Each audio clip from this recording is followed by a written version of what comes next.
నంద్యాల జిల్లా Velugodu balancing reservoir సమీపంలో చిరుతపులి హల్చల్ చేసింది. వెలుగోడు వివిఆర్ పంప్ హౌస్ సమీపంలో ఒక చిరుతపులి ఆహారం కోసం వెతుకుతూ జనావాసాలకు దగ్గరగా వచ్చింది. అక్కడ ఉన్న ఒక నెమ్మలిని వేటాడేందుకు చిరుత ప్రయత్నించగా ఆ భీకర దృశ్యాన్ని ఒక మత్స్యకారుడు తన సెల్ ఫోన్లో బంధించాడు. దీనికి సంబంధించిన వీడియో సోషల్ మీడియాలో వైరల్ గా మారింది. పంప్ హౌస్ దగ్గరే చిరుత కనిపించడంతో వారు ప్రాణాలు గుప్పిట్లో పెట్టుకుని గడుపుతున్నారు. అటవీశాఖ అధికారులు రంగంలోకి దిగి చిరుత సంచారంపై నిఘా పెట్టారు. రిజర్వాయర్ పరిసర ప్రాంతాల ప్రజలు అప్రమత్తంగా ఉండాలని హెచ్చరికలు జారీ చేశారు.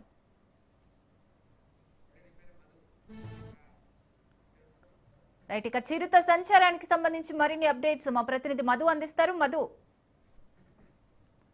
జిల్లా వెలుగోడు బ్యాలెన్సింగ్ రిజర్వాయర్ వద్ద చిరుత కనిపించడంతో స్థానికులు మత్స్యకారులు భయాందోళన చెందుతున్నారు.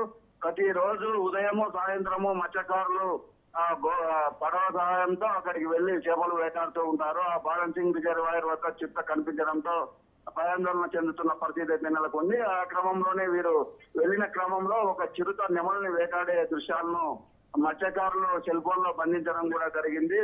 అది చూస్తుంటే ఆకలితో ఉన్నట్లు కూడా కనిపిస్తా ఉంది. ఏదైతే నెమలి పైన చిన్నగా వచ్చి దాన్ని వేటాడేందుకు కూడా ప్రయత్నం చేసింది. నెమలి ఒక్కసారిగా పైకి ఎగరడంతో ప్రాణాపాయం నుంచి తప్పించుకున్న పరిస్థితి అయితే ఉంది. మొత్తానికి అక్కడ అదే ప్రాంతంలో కూడా గతంలో కూడా ఒక ఎలుగుబంటి మత్స్యకారుల పైన దాడి చేయడం కూడా జరిగింది. మత్స్యకారులు 20 మంది ఉండడంతో ఎలుగుబంటి దాడి నుంచి బయటపడడం కూడా జరిగింది. మొత్తం మీద చూసుకున్నట్లయితే ఫారెస్ట్ అధికారులు అటువైపుగా ఈ దట్టమైన నల్లమల అటవీ ప్రాంతము, అది నీరు ఉండే ప్రాంతం కాబట్టి అడవి నుంచి జంతువులు ఇక్కడికి వస్తూ ఉంటాయి. ఆ జంతువులకు జనావాసాలకు మధ్య ఇబ్బందికరంగా ఉంది. దాన్ని కట్టడి చేయాలని చెప్పేసి కూడా స్థానికులు కోరుతున్న పరిస్థితి అయితే నెలకొంది. ఏదైతే వన్య ప్రాణులు ఉన్నాయో అవి జనావాసాలకు రాకుండా ఫారెస్ట్ అధికారులు చర్యలు తీసుకోవాలని కోరుతున్నారు. Siri right, thank you Madhu.